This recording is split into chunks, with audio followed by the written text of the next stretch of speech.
Buenas tardes a todos y bienvenidos al último aula de salud de Policlínica Guipúzcoa. Con esta charla finalizamos otro año más en un ciclo de conferencias. Hoy tenemos el placer de contar con el doctor Elosegui. El cartel está anunciado también el doctor Murgoitio, pero porque algunas personas no han podido venir. Y bueno, estamos con José Luis nada más, que es un gran experto en cirugía mínimamente invasiva y nos va a hablar un poco pues, de las patologías digestivas que se pueden operar con esta técnica, que es relativamente nueva y que aporta grandes ventajas para el paciente. Cuando termine su ponencia, todos los interesados podéis preguntarle cualquier duda o podéis comentar con él todo lo que queráis. Gracias. Muy bien. Bueno, en primer lugar, buenas noches, bienvenidos en este día tan apetecible para dar un paseo. Y bueno, espero ser ameno y bueno, me gustaría hacer una exposición breve, sencilla y luego participar más en las preguntas. Cuando hablamos de cirugía mínimamente invasiva, en primer lugar tenemos que echar mano de la cirugía, es decir, la cirugía, si pasamos a la figura anterior, la cirugía general es el tronco o la madre de donde provenimos todos los cirujanos, es decir, pero hoy en día todavía los cirujanos que nos dedicamos al aparato digestivo, el Ministerio de Educación en el título pone cirugía general y cirugía del aparato digestivo, pero realmente la cirugía general la estamos olvidando, es decir, es el tronco, de ahí han partido todo el resto de las diferentes especialidades que son la cardíaca, la vascular, la torácica, masilofacial, todas aquellas que conocéis.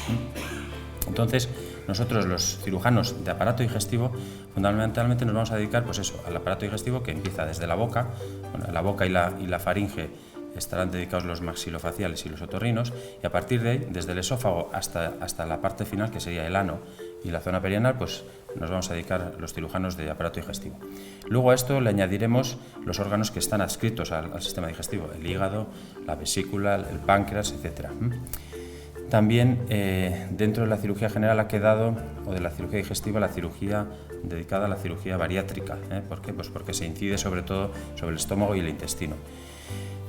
Otro apartado, la cirugía de la pared abdominal, es decir, como para nuestro campo de trabajo es la cavidad abdominal, en la pared van a surgir defectos, esos defectos también los tratamos nosotros. Y luego, como un apartado, digamos, externo que hemos heredado a la cirugía general, porque nadie más se ha dedicado, sería la cirugía endocrina, es decir, la cirugía del tiroides, paratiroides y de las glándulas suprarrenales. Entonces, sobre todo me voy a referir a la cirugía del aparato digestivo. ¿Qué significa cirugía mínimamente invasiva? Pues aquella cirugía que, por medio de las técnicas que sean y de los instrumentos que sean, ayudados por las ópticas, por la visión, etc., accede a la cavidad abdominal, que es donde nosotros vamos a trabajar fundamentalmente, aunque también puede ser el tórax, y accede realizando mínimas incisiones, es decir, como en la imagen que veis arriba a la izquierda, pues este paciente está intervenido de cirugía abdominal y prácticamente no tiene heridas, ¿de acuerdo? Pero no solamente esto es la cirugía mínimamente invasiva, es decir, los endoscopistas que conocéis bien, pues cuando hacen una gastroscopia, cuando hacen una colonoscopia, clásicamente la han hecho, digamos, diagnóstica, para diagnosticar patología, pero hoy en día pueden hacer pequeñas cirugías, es decir, las famosas polipectomías, el extirpar pólipos, por ejemplo, que luego a la larga podrían ser tumores, pues entra dentro también de la cirugía mínimamente invasiva. Dentro de la cirugía digestiva nosotros fundamentalmente vamos a hablar de la laparoscopia. Laparo significa cavidad abdominal y scopia viene del griego scopein, que significa mirar, ver. O sea, ese sufijo lo tendremos en muchas palabras. Todos conocemos la artroscopia, es decir, todos los traumatólogos se dedican ahora a la rodilla, a la cadera, al hombro, etcétera, y todos lo hacen por cirugía mínimamente invasiva, es decir, a nadie le hacen una incisión alrededor de la articulación. Y luego lo que he comentado, la cirugía que se hace por orificios naturales, es decir, el mirar el bronquio por dentro, la broncoscopia, los otorrinos hacen todo tipo de cirugías por abordajes mínimos, los digestivos, he dicho, la gastroscopia, la colonoscopia, las iniciales que pone ahí abajo de la CPR, pues nosotros somos muy dados a las siglas porque resumen nombres, es decir, sería la colangiopancreatografía retrógrada endoscópica, es decir, acceder a las vías biliares y al páncreas por vía de un endoscopio, es decir, todo esto significa pues digamos, no solo una evolución, sino una revolución dentro de las tecnologías. ¿Y por qué hacemos o por qué se ha puesto de moda esta cirugía minimamente invasiva? Pues para evitar estas imágenes que veis aquí, lo cual no lo podemos evitar en el 100%, pero estas incisiones, estas laparotomías han sido habituales hasta finales del siglo pasado, ¿de acuerdo? En el símil de arriba a la derecha, de cuando nosotros llevamos el vehículo al garaje, es decir, lo primero que hacen los mecánicos clásicos es abrir el capó. Pero hoy en día, y si ya vamos con un coche de cierta gama, este sería por ejemplo un Range Rover, pues nos llega un señorito que no tiene las manos manchadas y engancha su tablet o su portátil al coche y sabe diagnosticar de qué iba a decir patología, qué avería tiene el coche. Otra cosa luego cómo lo solucione. Pues nosotros, aparte que hemos dicho que nuestros compañeros digestivos nos van a diagnosticar patologías sin agresión por vía endoscópica, nosotros una vez diagnosticadas esas patologías tenemos que realizar pequeñas incisiones. Las dos imágenes de abajo son pequeños accesos que hacemos a la cavidad abdominal. Si observáis, el abdomen se ve como distendido, es decir, nosotros nos valemos de que por una pequeña incisión de estas introducimos lo que llamamos aire, es CO2, pero llamamos neumoperitoneo. Realizamos un espacio dentro de la cavidad abdominal y con los instrumentos, con el utillaje que también ha evolucionado, pues vamos a hacer las intervenciones que se hacían antes de manera clásica. Todo esto no ha sido por gusto, es decir,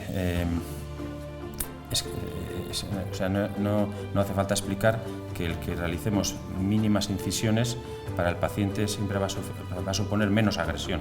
Menos agresión significa que por parte del paciente va a haber menos respuesta inflamatoria. La respuesta inflamatoria es un compendio de cosas que lo que hacen es que el paciente sufre un ataque en toda regla. Entonces, si nosotros lo hacemos por pequeñas incisiones, el único ataque que va a sufrir va a ser aquello que nosotros vamos a tratar, no la pared abdominal. Esto va a devenir en que en el posoperatorio prácticamente no existe dolor o el dolor es muchísimo menor, es decir, de 10 hemos pasado a un 2 o un 1. Por supuesto, complicaciones de la herida quirúrgica. Imaginaros estas imágenes, pacientes que han sido intervenidos cada uno por una causa diferente, pero al año, a los 2 años se nos presentan con estos defectos de pared abdominal que otra vez habrá que volver a solucionar. Si tenemos menos dolor y menos complicaciones con la herida, la estancia hospitalaria, esto interesa a otras personas, pero la estancia hospitalaria disminuye, lo cual significa que el paciente va a volver a su actividad normal, no solo a la actividad laboral, es decir, los jubilados vuelven a hacer una vida normal a los 15 días, cuando antes el ingreso era de 15 días y la vuelta al trabajo, o sea, la vuelta a su actividad normal pasaba más allí del mes, ¿de acuerdo? Y realmente, pues desventajas tiene muy pocas, es decir, aunque las tenemos que mencionar, es decir, para los cirujanos se ha supuesto una dificultad. Es decir, antes los cirujanos clásicos, los que nos han enseñado a nosotros, toda la patología la tenían en sus manos, digamos. Ahora nosotros tenemos que tener instrumental que prolonga nuestras manos para acceder a estas patologías, que luego iremos viendo. Entonces, la sensibilidad se pierde, el manejo siempre es un poco más dificultoso, pero todo esto tiene un aprendizaje, ¿de acuerdo? Pongo entre interrogantes, el manejo oncológico, es decir, inicialmente la cirugía mínimamente invasiva se ha criticado porque realmente no realizábamos las cirugías, es decir, oncología significa, por ejemplo, los tratamientos de los cánceres bien reglados o de manera como hacían los grandes cirujanos.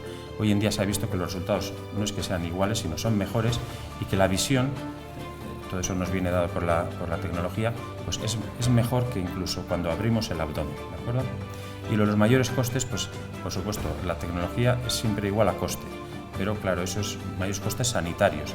Luego habrá que ver, es decir, si ese paciente no tiene las complicaciones que hemos visto en esta foto, esto supone a la larga un coste añadido, es decir, un proceso que empezó con una cirugía, imaginamos una cirugía del estómago, pero al año y pico hay que intervenirle de una ventración. Si sumamos todos los costes, a lo mejor son mucho, la cirugía clásica es más cara que la cirugía moderna, ¿vale?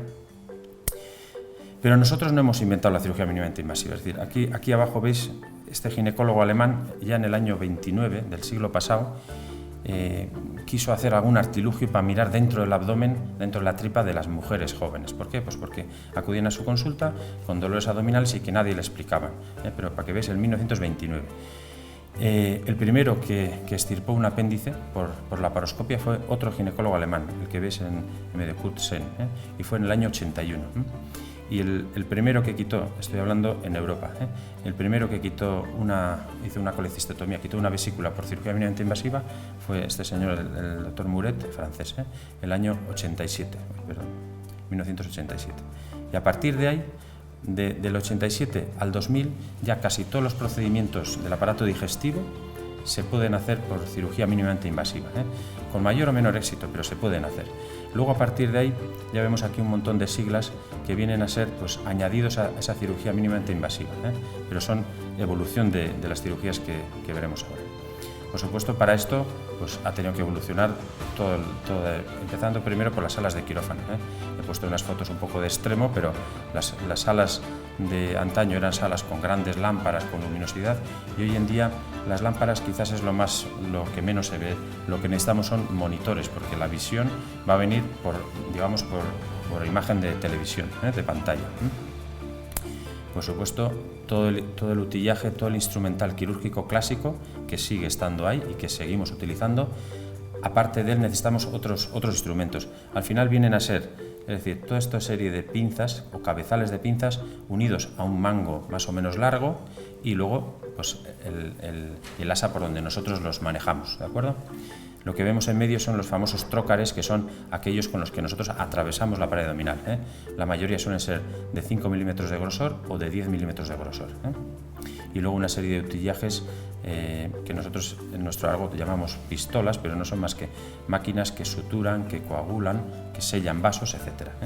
¿Por qué? Pues porque si no podemos tener acceso directo a la estructura, pues tenemos que tener algún artilugio.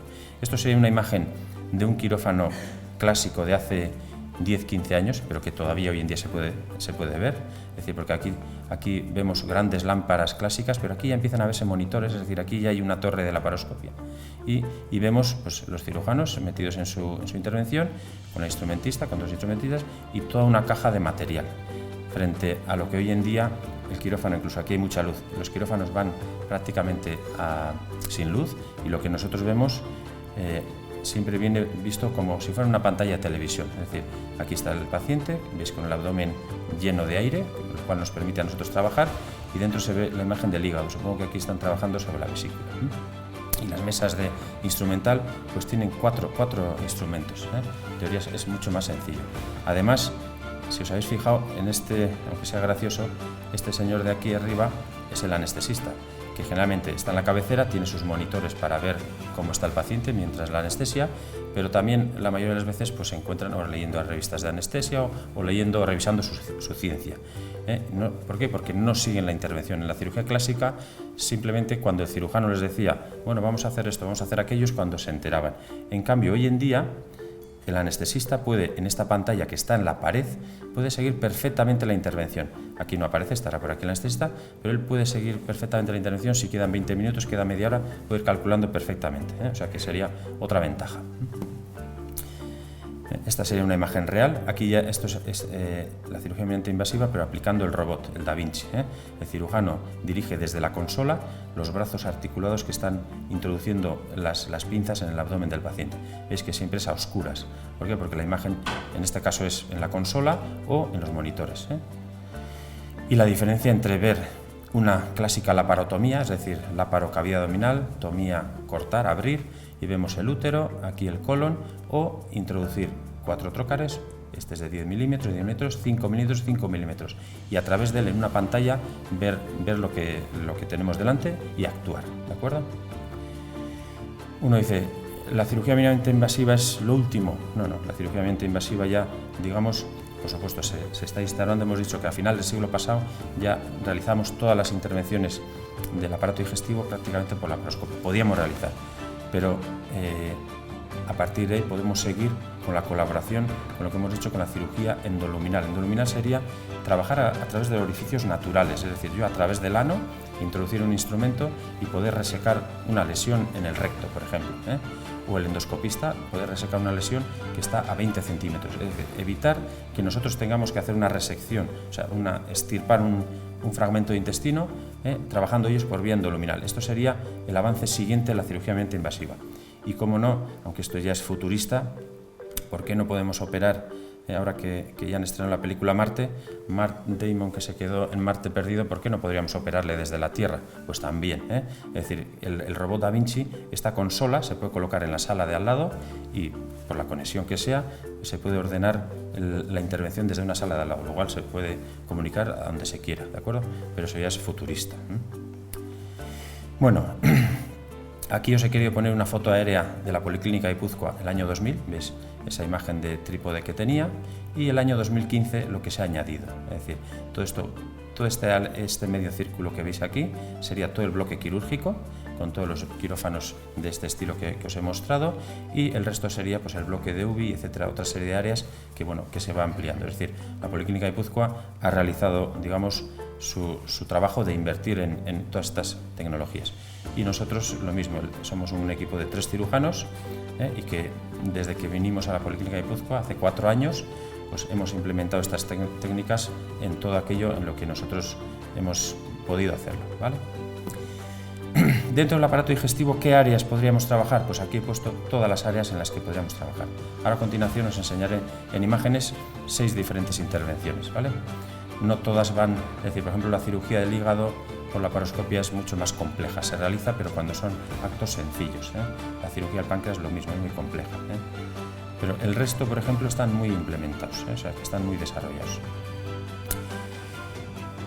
La extirpación de la vesícula biliar, es decir, cuando un paciente tiene o piedras o tiene patología, pólipos, etcétera, en la vesícula biliar, ordenamos quitarla. Clásicamente se hacía una incisión. Aquí vemos un esquema del hígado, la vesícula biliar, etcétera, y aquí una vesícula extirpada llena de piedras. Es decir, todo esto antes se hacía con una incisión, digamos, debajo de las costillas, de una incisión de 10, 12, 14 centímetros, y hoy en día, con estas 4 pequeñas puertas, podemos, por este instrumental, disecar lo que nosotros queremos disecar, que sería el conducto cístico, esto que veis en verde, su arteria, cliparlos y cortar. Es decir, nosotros no tenemos acceso con las manos, tenemos que valernos de artilugios y esterilizar la vesícula y se terminaría la intervención. La famosa hernia de hiato. La hernia de hiato, cuando a un paciente le produce la sintomatología fundamental, que es el reflujo, que es lo que se ve aquí en el esquema, es decir, el hiato, digamos, el esófago entra al estómago, pasa a la cavidad abdominal. Esta línea que veis aquí sería el músculo diafragma, el de la respiración. Aquí, durante la vida, bien sea por hiperpresión abdominal, bien sea por pequeños defectos aquí o por otros problemas, lo que va a surgir es una pequeña debilidad de este área y el contenido ácido, bien sea líquido o gaseoso que existe en el estómago, refluye y nos daña el esófago, ¿eh? Ante eso, hubo un cirujano, Nissen y su ayudante Rossetti, idearon el realizar una pequeña corbata. Esto es una imagen laparoscópica real. Esto sería el esófago. Nosotros soltamos el fundus gástrico, la cámara gástrica, rodeamos por detrás, es decir, disecamos, liberamos, rodeamos por detrás y lo suturamos por delante, como veis aquí. Estas son imágenes reales. Y realizamos como si fuera una válvula neumática, es decir, cuando sube gas a esta cámara fúndica, esto está aquí. Entonces, esto hace como una válvula neumática, como si fuera mecánica, ¿eh? Y esto evita que refluya el contenido ácido, ¿eh? Y lo hacemos. Esta sería una foto de un paciente joven, porque el reflujo no tiene edades, es decir, hay pacientes jóvenes que tienen reflujo muy patológico y es una cirugía sencilla, ¿de acuerdo? O sea que un apartado más de cirugía minimamente invasiva. La cirugía de las hernias y de las eventraciones. Estos son, igual que hemos visto en las fotos anteriores, aquellos defectos que surgen en líneas de laparotomías clásicas o en hernias naturales, ¿eh? Es una cirugía un poquito más compleja, es decir, aquí esto es el defecto que existe en la pared abdominal, viéndolo desde dentro, hay que imaginárselo. Claro, en ese defecto generalmente entran intestinos y entran grasas que tenemos, es decir, primero hay que liberar todo ese contenido y luego cubrir el defecto con una especie de redecilla, es decir, el paciente ya no tiene musculatura o ya no tiene potencia, digamos, para reparar esta hernia. No son sencillas estas reparaciones, ¿eh? Es decir, aquí en este caso la cirugía mínimamente invasiva se hace en ciertos casos, en hernias pequeñitas, etcétera, ¿eh? Digo para que no os hagáis ilusiones muchas veces, ¿eh? El cáncer de colon. El cáncer de colon en todos sus apartados ya podemos realizarlo por laparoscopia, ¿eh? En primer lugar, hemos dicho, ha mejorado el diagnóstico, es decir, con la colonoscopia en diferentes áreas nos van a decir las lesiones que hay, si el colon está sano, si hay lesiones polipoides que puede extirpar, etcétera. Y dependiendo del área que esté, pues sería una lesión polipoide que se puede extirpar. No sabemos todavía si es benigna o no, pero nosotros, como vemos la imagen del colon y viendo esto, simplemente ya sabemos que hay que extirparlo, ¿eh? Luego, después del análisis, decidimos. Pero pensar que las diferentes colectomías, vamos a ir viendo ahora, las podemos realizar por laparoscopia. Colectomía derecha, que sería, si tenemos el tumor en el colon derecho, quitar desde el intestino delgado todo el colon derecho y volver a empalmar. Colectomía izquierda, colectomía transversa, es decir, dependiendo de dónde está la lesión, o quitar todo el colon y empalmar el intestino delgado al recto sigma. Y todo ello, esto sería un abdomen, imaginaros que a los 3 meses de la intervención, prácticamente no se ven. Aquí no veis porque aquí abajo tiene una pequeña heridita, que es porque diréis, ¿y de dónde sacan estos la pieza? Es decir, la pieza la tenemos que sacar por algún sitio. Ahí es donde la gente está evolucionando y está sacando por orificios naturales. A la vagina le llaman orificio natural, pero hay que perforarla para sacar esto. Entonces, son cosas que van aumentando de agresividad y que, bueno, se van implementando más o menos, dependiendo de... Esto sería la parte final, el recto, es decir, pacientes que están afectos de tumores ya cerca del ano, también los podemos hacer por laparoscopia. Imaginaros, esto sería un paciente que tiene un tumor cerca del ano en el que no podemos preservar el ano. Clásicamente, abríamos todo el abdomen de arriba abajo, realizábamos la resección hasta el ano, extirpábamos el ano y luego poníamos la famosa bolsa, que a todo el mundo le asusta, ¿verdad? Hoy en día podemos hacer lo mismo por laparoscopia. Y uno diría, ¿y de dónde sacamos la pieza? Pues por el ano, porque como el tumor está cerca del ano, nosotros en ambos pacientes el ano se ha extirpado. Entonces liberamos por laparoscopia hasta abajo y luego hacemos una incisión perianal y por ahí sacamos la pieza. Cerramos y luego, es decir, en el abdomen realmente no hemos tenido que entrar, como en este caso. La diferencia en el posoperatorio y el larga suele ser pues, muy llamativa. La cirugía de la obesidad, que también, bueno, no sé si está de moda o por lo menos la gente atiende por ella, es decir, se han ideado una serie de técnicas para que un paciente pierda peso. Las fundamentales son las 4 que hay aquí: la anilla gástrica, esta sería la gastrectomía vertical en manga, esto sería el famoso bypass y este sería el cruce duodenal.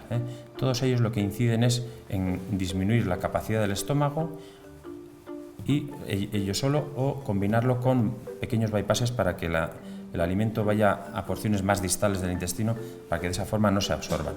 Hoy en día, el doctor Murgoito estuvo en el último congreso internacional sobre bariátrica, sobre cirugía, hoy en día se llama metabólica, y la intervención que más se realiza es esta que vemos aquí, que es la que os explico aquí, ahora veremos imágenes. Consiste en que nosotros vamos a realizar como un tubo con todo el estómago, un tubo. Reducimos la capacidad de comer del paciente, pero luego se ha visto que en el estómago, en todas las células del estómago, se produce una hormona que se llama grelina, que produce hambre. Pues en estos casos, al quitar la gran parte del estómago, porque esto luego lo retiramos, estos pacientes no tienen hambre y encima no pueden comer, es decir, adelgazan de manera clara y evidente, ¿vale? Bueno, esto sería la intervención por fases. Empezaríamos lo que aquí os he querido mostrar, empezaremos a cortar con estas suturadoras desde cerca de la salida del estómago. Aquí se ve claramente el primer, digamos, como llamamos nosotros, el primer pistoletazo. Aquí veis que hay como un bulto, es decir, hemos colocado una sonda para que no nos descuidemos y cerremos todo el estómago. Y alrededor de esa sonda iremos cortando pequeños cortes. Esta máquina pone 3 filas de grapas a cada lado y corta en medio. Y así por fases vamos cortando. Veis aquí cómo se marca una cosa rígida, esta sería la sonda que la ha colocado el anestesista, y nosotros así vamos a ir hasta llegar hasta arriba. Vamos llegando hacia arriba, último pistoletazo y hemos soltado el estómago. Se queda, digamos, el estómago queda como si fuera la continuación del esófago, ¿de acuerdo? Esta técnica, ¿por qué está en boga hoy en día? Pues porque las otras técnicas son mucho más agresivas. Cuando hay un bypass hay pérdidas de vitaminas, hay déficits de absorción, etc. Y con esta técnica, si el paciente más o menos hace caso a una dieta variada, es decir, tiene que reducir la cantidad, no tiene déficits ni de hierro, ni de vitaminas, ni de calcio, ¿de acuerdo? Entonces, por eso es una técnica, digamos, que está en boga. Y, como veis, no hay prácticamente ninguna sutura. En el bypass gástrico hay que hacer varias suturas, lo cual en la laparoscopia siempre es una dificultad. Esto sería los 5 trócares que colocamos al paciente intervenido en este caso, para que veáis la diferencia de las cirugías clásicas. Y por último, la cirugía mínimamente invasiva también se ha venido a implementar en la cirugía de urgencia, es decir, De manera clásica, la cirugía de urgencia siempre la hemos realizado los jóvenes, lo que llamamos los médicos internos residentes, etc. Entonces, siempre, no vamos a decir que era nuestra sala de pruebas, pero una apendicectomía clásica llevaba su incisión de 10 centímetros o lo que sea. Es decir, a lo mejor hay gente en la sala que se ha intervenido hace 30 años de una apendicitis y tiene una incisión que es una marca para toda su vida. Pues hoy en día, bueno, pensar que el cuadro de dolor abdominal agudo más frecuente en gente menor de 50 años es la apendicitis. Esto sería una imagen laparoscópica del apéndice que cuelga del intestino grueso del colon, ¿vale? Y la segunda causa suele ser la patología ginecológica. En este caso, es un folículo, este es el ovario, y es un folículo hemorrágico que está sangrando, ¿eh? El paciente viene, pues, el dolor abdominal agudo. Y esto no respeta a nadie. Pacientes mayores, jóvenes, etc. Entonces, aquí también la cirugía laparoscópica, por un lado, si tenemos el diagnóstico como tratamiento, y por otro lado, en aquellos casos en los que después de hacer todas las pruebas que hagamos y no hay un diagnóstico, que eso a veces pues los pacientes dicen, pero ¿cómo que en el escáner no se ha visto nada? Pues muchas veces no se ve nada. Entonces, la laparoscopia sería una prueba diagnóstica más. Es decir, nosotros, como aquel ginecólogo alemán que ya el año 29 intentó meter el ojo para ver dentro, nosotros sencillamente podemos meter simplemente un trocar, meter una cámara y explorar toda la cavidad abdominal, ¿eh? O sea que sería un arma más para la cirugía de urgencias.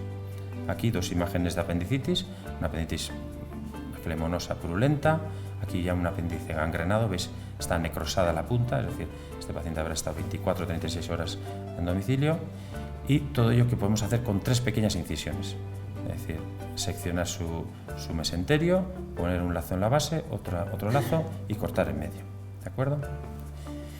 Y bueno, y como colofón a lo que he dicho de la cirugía minimamente invasiva, hoy en día clásicamente existían grandes cirujanos, existían grandes digestivos.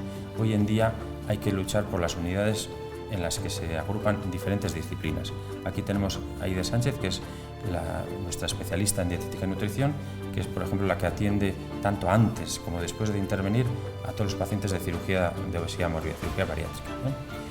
Estíbaliz es nuestra, bueno, Miriam y Estíbaliz, 2 enfermeras, pero Estíbaliz, por ejemplo, es experta en el manejo de todos los estomas, es decir, estomas, ostomías, bolsas. A sus pacientes no se les puede dejar luego solos en su devenir, ¿de acuerdo?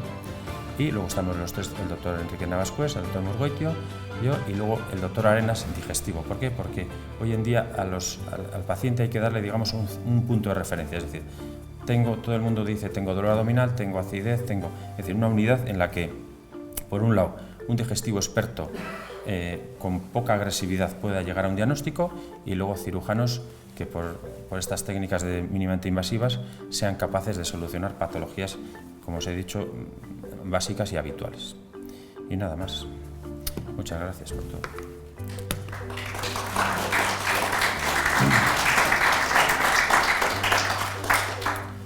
No sé si tienen alguna pregunta para hacerle al doctor. No, pues yo le voy a preguntar, porque hablamos del... Pues pregúntale. Después, el cáncer de colon habla un poco, pues, de cómo se opera, pero ¿cuáles son los síntomas por los que hay que acudir al especialista? ¿Cuándo debemos ir al médico? El colon, digamos, es la parte final del intestino. Tenemos el esófago, estómago, duodeno, todo el intestino delgado, 3-4 metros, y luego viene la parte final, el colon, que es, digamos, el intestino que se dedica a ahorrar el máximo posible de líquido, y formar, de hecho, de paso, formar las heces. El colon da unos síntomas muy claros. Uno es, nosotros tenemos habitualmente un ritmo defecatorio, cada uno el suyo. No hace falta, hay gente que va 3 veces al día y hay otros que van una vez cada 3 días. Entonces, si ese ritmo defecatorio, por ejemplo, se altera sin que nosotros hayamos hecho nada, es decir, sin haber hecho un cambio en la dieta, etc., es ya un signo de alarma. Si con las heces vemos al ojo humano la emisión de gotas de sangre, también es un signo de alarma.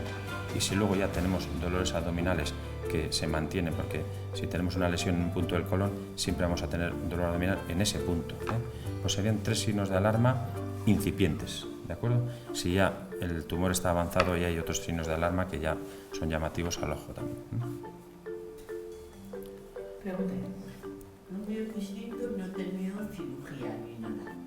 Pero mañana, no se me olvida la fecha, hará 3 años que me dieron el alta en Casablanca. Iba yo en un crucero y noté cuando cuando ya iba a embarcar tenía como dolor de estómago, pero como la sensación cuando comes mucho, no dolor. Y de repente que a los 2 días de embarcar unas hemorragias tremendas, en el barco no había sangre y me tuvieron que desembarcar en Casablanca. Estuve 4 días en la UV y 6 en planta. Me pusieron 2 bolsas de plasma y me hicieron una gastroscopia, una biopsia, que gracias a Dios era todo normal. Al día como mañana me dieron de alta, aquí claro me presenté con todos los papeles que me dieron al médico y me dieron un volante muy urgente para ir a Milán. En Milán, a los días me mandó a hacer una gastroscopia de nuevo, una biopsia, y resulta que mi cuerpo debe ser muy raro, o yo soy la rara, porque el diagnóstico de Casablanca fue múltiples úlceras de estómago, la mayor de 3 centímetros. La verdad es que yo tengo una fibrilación auricular y tengo bastante medicación, entre ellas el Sintrón. Allá me lo quitaron. Cuando vine aquí, me han quitado el Sintrón, cuando volví a comer me han dado sal. Y bueno, me hicieron la gastroscopia, la biopsia todo normal y me ha desaparecido todo. ¿Tan pronto puede ser? Bueno, lo que cuenta usted son... O sea, que sí que creo eso, ojo. Sí, Que hombre. encantada me atendieron aquí también como allá, o sea, pero dije, todo múltiples Hombre, úlceras de estómago. pues ya ha visto que su caso se resolvió con, digamos, no cirugía, pero con unidades mínimamente, o sea, digamos, con la unidad de endoscopia, es decir, con la gastroscopia simplemente ya vieron lo que tenía usted, las úlceras. En ese momento, o sea, hace 15, 20 años simplemente se miraba y como mucho se cogía una biopsia. Hoy en día ya los endoscopistas tienen aparatos de láser de argón, etcétera, que ante una hemorragia digestiva en una úlcera, su caso pues ha sido por la medicación, por el Sintrón, por múltiples factores, sí. Por eso las biopsias son negativas. Es una úlcera, digamos, es una herida en el estómago, pero es una herida benigna, no es nada malo, no es un tumor. Pero sangra, y si ese sangrado no se remite o no se controla, el tema es grave. Entonces, hoy en día es raro que los cirujanos tengamos que intervenir en una hemorragia digestiva. Es decir, ya los digestivos, con sus aparatos, pueden cauterizar el lecho sangrante y volver a revisarlo en 24 horas, en 36 horas, etc. Es decir, controlar la hemorragia. Mientras tanto, a usted se le quita la medicación que le hace daño y se le ayuda a curar. Se le pone otras medicaciones y ya está. O sea que eso es, digamos, lo que decíamos de las unidades multidisciplinares. Es decir, si uno tiene una hemorragia digestiva por una úlcera sangrante, hasta hace 15, 20 años iba a quirófano en directo. Es decir, y de ahí, pues sí, saldría bien, pero salía con una serie de consecuencias. En cambio, a usted le han hecho una serie de terapéuticas de las que usted no se va a acordar de nada, ¿de acuerdo? Allá me hicieron además dormida la gastroscopia aquí, no por anestesia. Y lo único que me dijo aquí el de digestivo, omeprazol para toda la vida. Hombre, mientras tome medicación que hace daño al estómago, habrá que protegerle. No hay más. Pero lo demás ya es que nada de nada. Y cuando leí que venía, digo, bueno, voy a ver si mi cuerpo se normal. Hoy en día cada vez hay más gente en tratamiento con anticoagulantes, gente ya que va entrando en edad, pues porque ahora gente de 80 y 90 años tenemos, Entonces el corazón empieza a tener sus arritmias, empieza a tener sus taquicardias, etcétera, y como esos son orígenes para coágulos y embolias, pues a todos se les anticoagula. La anticoagulación, los cirujanos no queremos ni verla, porque vemos complicaciones de la anticoagulación, pero ahí están. Entonces, cuando hay un problema por la anticoagulación, primero retirar la anticoagulación y luego allí donde está la lesión hay que tratarla. Siempre que puedan hacerlo los endoscopistas, que pueden en más del 90%, tanto hemorragias altas, como la que tiene usted, como hemorragias de colon. En el colon también es frecuente hemorragias, Además existe otra patología que son los divertículos, que también sangran fácil. Entonces, en estos casos, retirar la medicación y el colonoscopista, el endoscopista, simplemente con un láser argón, con clips, con esclerosis, etcétera, detiene la hemorragia y nos libramos de la intervención. ¿Esta técnica entonces permite operar a gente más mayor que con la técnica convencional no se podría? Claro, es decir, permite acceder a gente, digamos, de más años. Porque si un paciente de 80 años, por ejemplo, tuviéramos que someterle a una colectomía, la agresión es muy, muy fuerte, ¿de acuerdo? acuerdo? Entonces, si simplemente con una sedación y una endoscopia se resuelve la úlcera, no tiene nada que ver. Hasta luego. ¿Alguna pregunta más? Eso, bueno, de los títulos. He tenido en 14 años 3 episodios de diverticulitis. En esta última me han dicho, como estuve ingresada, que lo operan, pero el cirujano al final me ha dicho que lo... Bueno, la enfermedad diverticular es una enfermedad que casualmente apareció a principios del siglo pasado. A últimos del siglo XIX se empezó a moler el trigo, ¿vale? Moler el trigo significa quitar la cáscara y de ahí se fabricó ya harina de trigo. Con la harina de trigo se hacía pan blanco, ¿vale? Antes se hacía pan negro. Nosotros no hemos conocido a nadie eso, pero ese simple detalle de moler el trigo subió a los 20, 30 años de empezar a moler el trigo, subió la enfermedad diverticular. La enfermedad diverticular no es más que el que aparezca en el colon para impulsar, sobre todo el colon izquierdo, la parte final, para impulsar las heces trabaja con presiones neumáticas. Es decir, no hay un émbolo que esté empujando, sino que el colon se contrae y empuja las heces. Entonces lleva los años de cada uno trabajando con presiones neumáticas. Llega un momento que salen pequeños defectos, ¿vale? Son pequeños saquitos, como pequeñas hendiduras, y esas hendiduras pues se rellenan también de materia fecal. Entonces, ¿qué es lo que hay que cuidar en una enfermedad diverticular? El estreñimiento. Es decir, ¿vale? Pues entonces es una tendencia familiar. Posiblemente la madre, el padre han tenido. Entonces, bueno, cada uno hereda lo que esto. Criterios de operar. Hace 10 años decíamos 2 episodios de diverticulitis a quirófano.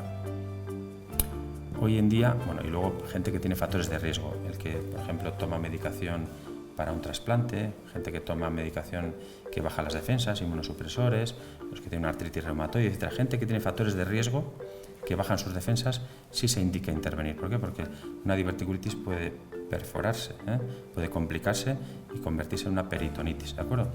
Pero lo demás, el número de ataques de una diverticulitis no es lo que interesa. Lo que interesa más es cómo está el colon en ese área que tiene divertículos. Hoy en día hay un estudio que ya se ha abandonado, que era el enema opaco, que veía el mapa de carreteras del colon. Y cuando hacemos eso en pacientes que, como en su caso, ha tenido varios episodios, a veces se ve que en un área de 10-15 centímetros existe un estrechamiento. Es decir, 3 fenómenos de inflamación y desinflamación, el intestino pierde su calidad y se va haciendo una especie de, digamos, cartón. Entonces, ese segmento siempre va a dar problemas. Si eso se demuestra, que hay una estenosis, es decir, cuando hacen una colonoscopia dicen hay un área de estenosis, de estrechez, ese segmento de intestino hay que quitarlo, porque le va a dar problemas. Es decir, eso ya nunca más va a coger el calibre de como era 10 años antes. Ese es uno de los criterios, el que tenga una estrechez. Y eso se ve en la colonoscopia o en un enema opaco. Y la otra, como usted dice que no es estreñida, pues no hay otro factor de riesgo. Pues eso, la alimentación depende de eso. En los libros ponen muchos sitios que hay que quitar todos los alimentos con pepitas. Bueno, eso yo personalmente pienso que es un cuento chino. Es decir, los libros muchas veces los escriben la gente que no está a pie de obra. Entonces, el beneficio de los alimentos que tienen pepitas es 10 veces mayor que el posible perjuicio, ¿de acuerdo? Sí, el tema es que todos los alimentos que tienen pepitas tienen fibra y son buenos para el tránsito. Entonces, si quitamos eso, ¿con qué nos quedamos? ¿De acuerdo? Y pelar el tomate y una serie de historias que para mí son cuentos chinos. Es decir, hay que tener un ritmo intestinal normal, que el intestino no tenga que realizar más esfuerzo de lo normal y luego, pues de vez en cuando, si hay episodios, revisar lo que he dicho antes. Hay un estrechamiento, hay un segmento de colon que no tiene su calidad como el resto, pues cuando usted quiera, vamos a quitarlo.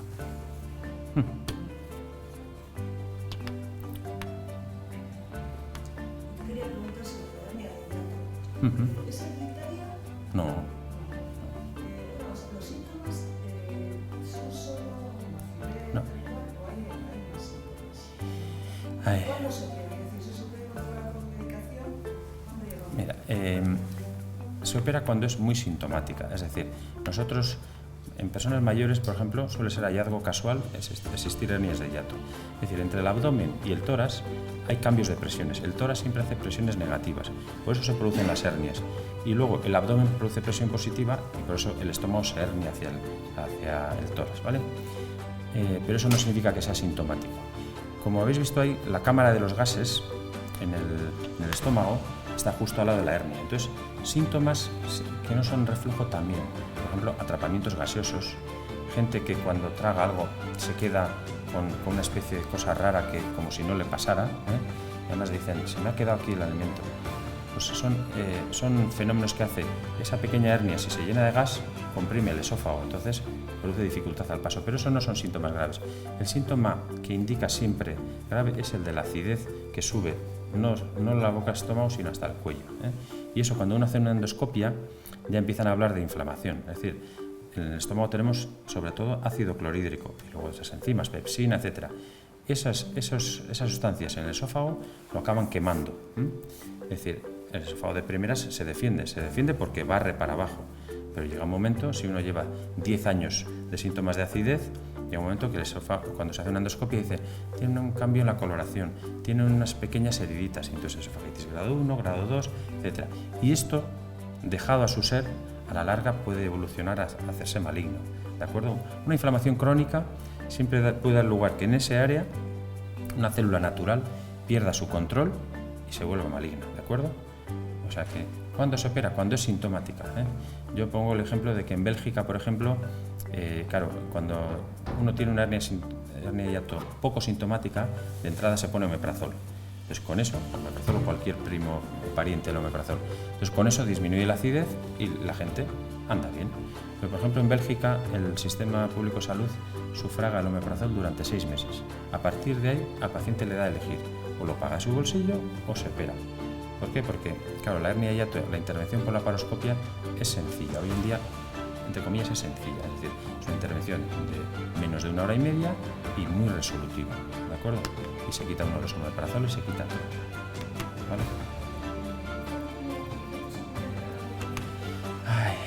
Están describiendo ahora en personas mayores que han utilizado durante muchos años la posible asociación con fracturas patológicas. ¿Será verdad? ¿No será verdad? Es decir, cuando una persona mayor se cae, se rompe la cadera, ¿vamos a echarle la culpa al omeprazol? Hay tantos factores, es decir, cuando los epidemiólogos hacen estudios, yo siempre digo, la estadística, yo no estoy muy ducho en hacer los estudios, pero yo siempre digo que la estadística demuestra lo que yo quiero y lo contrario según quien lo haga.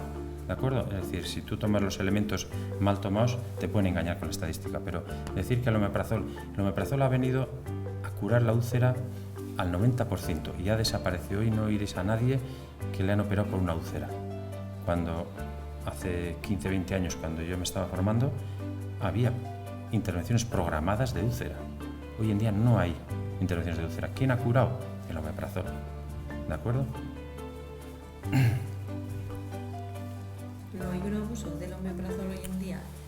Pero igual que hay un abuso de otra serie de medicaciones, que son los antiinflamatorios, que eso no dice nadie. Es decir, en cuanto vamos al médico por cualquier cosa, siempre nos ponen un antiinflamatorio. Antiinflamatorios desde el nolotil, paracetamol, son antiinflamatorios, digamos, muy suaves, pero ya cuando vamos al ibuprofeno, vamos al Voltaren, al diclofenaco, vamos a antiinflamatorios modernos porque la rodilla, la cadera, etcétera, y eso sí que se usan de manera crónica. Y eso se acaban produciendo lesiones en el estómago o en el duodeno. Entonces, ante eso, todo el mundo receta el omeprazol. Lo mejor es que no tenga dolor de cadera.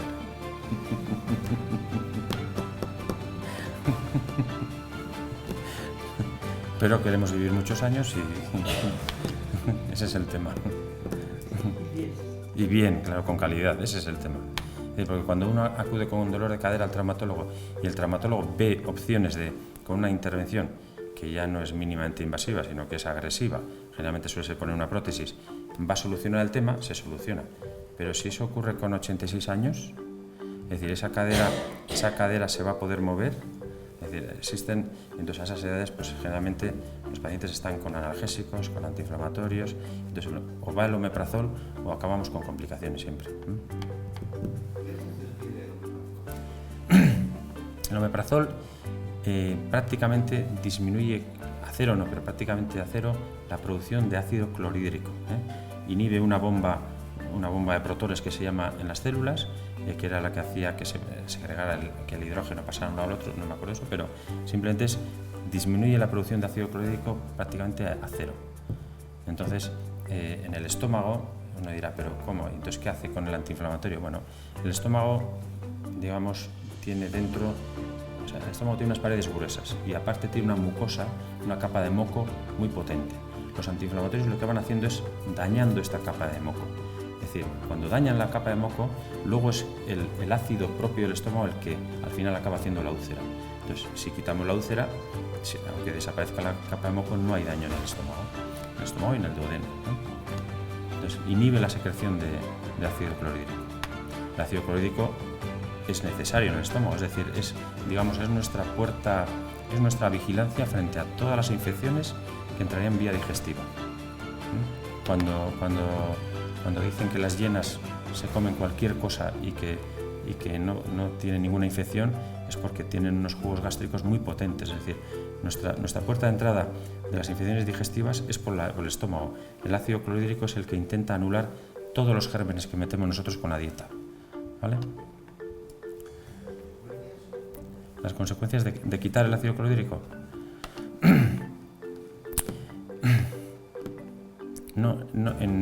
Por lo menos no hay consecuencias en forma de tumores ni nada por el estilo. Es decir, tampoco nosotros vamos por la selva alimentándonos. Es decir, supongo que lo que comemos tiene cada vez menos gérmenes. Es decir, cada vez vivimos todos más en una burbuja. Ahora, si nos echamos al monte, pues entonces el ácido clorhídrico es necesario. Pero en el monte generalmente no tendremos el diclofenaco tampoco. O sea que volveríamos a...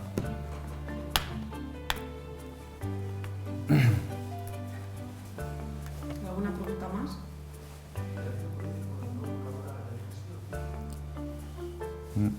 A ver, en la digestión colaboran sobre todo las enzimas de la saliva, el estómago, la pepsina, luego las sales biliares que produce el hígado y las enzimas pancreáticas. Esos son los que van rompiendo los enlaces. El ácido clorhídrico sobre todo esteriliza el contenido, ¿de acuerdo? Supongo que también participa en la digestión, pero es en forma de esterilizar el contenido. En el estómago hay gérmenes, ¿eh? O sea, ahora, por ejemplo, con el tema de las úlceras y las gastritis, pues de hace también unos 15 años aquí se ha puesto en moda un germen, porque antes se pensaba que en el estómago no era capaz de soportar ningún germen. O sea, se ha puesto en moda el Helicobacter pylori, que es un paciente que es resistente al ácido clorhídrico. Y este también causa lo mismo, causa inflamación en la pared del intestino, en la pared del estómago, y ¿qué hace? Hace que se produzca más ácido clorhídrico. Y entonces otra vez volvemos a dañar el estómago. ¿Vale?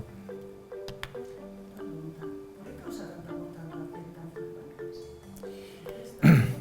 Es simplemente porque se detecta tarde. Es decir, el páncreas está situado en un área que es muy difícil. Si esto, a ver, podemos echar para atrás. Mira, aquí veis, esto sería el hígado con las vías biliares. Esto sería el duodeno y aquí falta, el duodeno sigue por delante con el estómago, ¿vale? Aquí arriba se ve el estómago, aquí vendría el estómago delante del páncreas y el duodeno. El páncreas está, digamos, justo delante de la columna. Si se produce, imaginaros un pequeño tumor aquí, ¿qué síntomas da? Pues ninguno. ¿Cuándo empieza a dar síntomas? Cuando crece de tal manera que afecta al conducto de la bilis. Entonces el paciente se pone amarillo porque obstruye el conducto de la bilis y se pone amarillo. Eso cuando son en la cabeza de páncreas. Cuando es en el cuerpo, tiene que crecer tanto como para infiltrar nervios, los nervios esplánicos que se encuentran detrás. Es decir, pues ya es un tumor grande. Y cuando están en la cola son prácticamente asintomáticos, se encuentran en exploraciones por otros motivos. O sea, gente que se hace una ecografía por cualquier otro síntoma y tiene un pequeño tumor en la cola de páncreas. ¿De acuerdo? O sea, al final, claro, cuando están en la cola de páncreas realmente suelen ser los que más índice de curación tienen. Pero si está aquí en el cuerpo y ha infiltrado la parte trasera, los nervios esplánicos, está infiltrando el tronco, o sea, el tronco vascular propio suyo, el tronco celíaco, está infiltrando la aorta, y son órganos que no podemos extirpar, ¿de acuerdo? Y cuando está aquí, en la cabeza, y está localizado, solo ha obstruido el conducto de la bilis, es lo que nosotros nos llevamos y decimos la duodenopancreatectomía cefálica. acuerdo? Es una operación que se pueden pasar entre 3 y 5 horas. Por laparoscopia también se puede hacer, pero vamos, lo harán en centros expertos y tardando 8 horas, pero generalmente se hacen abiertos. ¿Y mal pronóstico por qué? Pues porque, o sea, para cuando da síntomas es tarde y las células se han escapado de aquí al hígado, etc. Es decir, porque un tumor es localmente en qué grado está y en segundo lugar, las células se han diseminado. Si las células se han diseminado, mal asunto. En el colon, cuando se disemina, pues incluso las células son quimiosensibles, es decir, hay líneas de quimio que pueden con el cáncer de colon. En cambio, en el páncreas, pues la supervivencia a los 5 años en global no llegará a menos del 25%, ¿de acuerdo? En cambio, en el colon, la global, estamos por encima del 60%. Dependiendo del estadiaje, podemos llegar hasta el 80-90%. Pero en el páncreas siempre los detectamos tarde. Sí. El páncreas ayuda en la digestión, produce jugos gástricos, o sea, jugos pancreáticos, con enzimas pancreáticas, y luego tiene una parte que produce insulina, la parte endocrina. La insulina la podemos dar externa, ayuda en el control del azúcar.